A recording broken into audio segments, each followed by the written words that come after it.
নমস্কার ফ্রেন্ডস, শখের gardening YouTube চ্যানেলের পক্ষ থেকে সবাইকে স্বাগত জানাই। আশা করি আপনারা খুব ভালো আছেন। প্রায় সমস্ত আম গাছে এখন বকুল আসতে শুরু করেছে। আমাদের বাগানের বেশ কিছু গাছে এখনো ফুল এসেছে এবং কিছু গাছে আসেনি। তো যাদের বাগানে কিংবা আম গাছে ফুল আসেনি তারা কী কী স্প্রে করবেন এবং কিভাবে কেয়ার করবেন আজকে আপনাদের সঙ্গে সমস্তটা শেয়ার করব।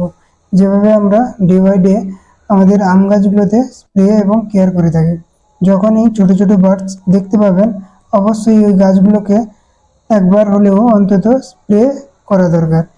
এখন আমরা দেখতে পাচ্ছি এটা বাড়ি 11 ডরমেন্ট স্টেজে আছে, খুব ভালো, কারণ এটাই আদর্শ ফ্লাওয়ার প্রডিউস করবে নেক্সট কয়েকদিন পরে যদি আমরা ভালোভাবে কেয়ার করি।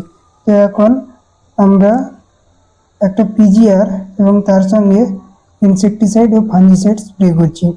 আপনি পিজিআর হিসেবে প্ল্যানোফিক্স নিতে পারেন এবং দোকানদারের কাছ থেকে অবশ্যই ডোজটি জেনে নেবেন।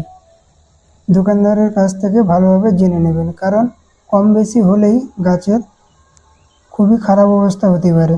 আপনি যখন প্ল্যানোফিক্স ইউজ করবেন, এক ব্যারেলে যখন আপনি 18 থেকে 20 লিটার জল নেবেন, ওর মধ্যে 5 ml শুধু মেশাবেন 18 লিটার জলের মধ্যে। আর আপনি ইনসেকটিসাইড 30 ml কিংবা 25 ml দিতে পারেন। যে কোনো ইনসেকটিসাইড আপনার বাড়িতে আছে, আপনি দেখবেন সাইপারমেথ্রিন, ক্লোরোপাইরিফস এই জাতীয় বা পরফেক্ট সুপার, আমি সাজেস্ট করব ক্লোরোপাইরিফস এবং সাইপারমেথ্রিন গ্রুপের কোনো ওষুধ যদি আপনার কাছে থাকে আপনি অবশ্যই 25 ml পার ড্রামে দিতে পারেন এবং সাব ফাঙ্গিসাইড অবশ্যই স্প্রে করবেন। কিন্তু একটি জিনিস মাথায় রাখতে হবে, যেই গাছগুলোতে এখন খুব ভালোভাবে মুকুল চলে এসছে ওটাতে একবারে স্প্রে করা যাবে না কোনো কিছুই, যতক্ষণ না আমরা আমটা একটা ছোট্ট কুলের আকার না নিচ্ছে। যখনই আমের গুটিটা ছোট কুলের মতো হবে তখনই আমরা ফাঙ্গিসাইড এবং পিজিআর স্প্রে করব, যাতে ভালো ফলটা গ্রোথ হয় এবং তার সঙ্গে বোরন এবং পটাশ স্প্রে করব। আরও ডিটেলসে ভিডিও নিয়ে আসতে চলেছি, তো প্লিজ সাপোর্ট করুন এবং আমাদের সাথে থাকুন।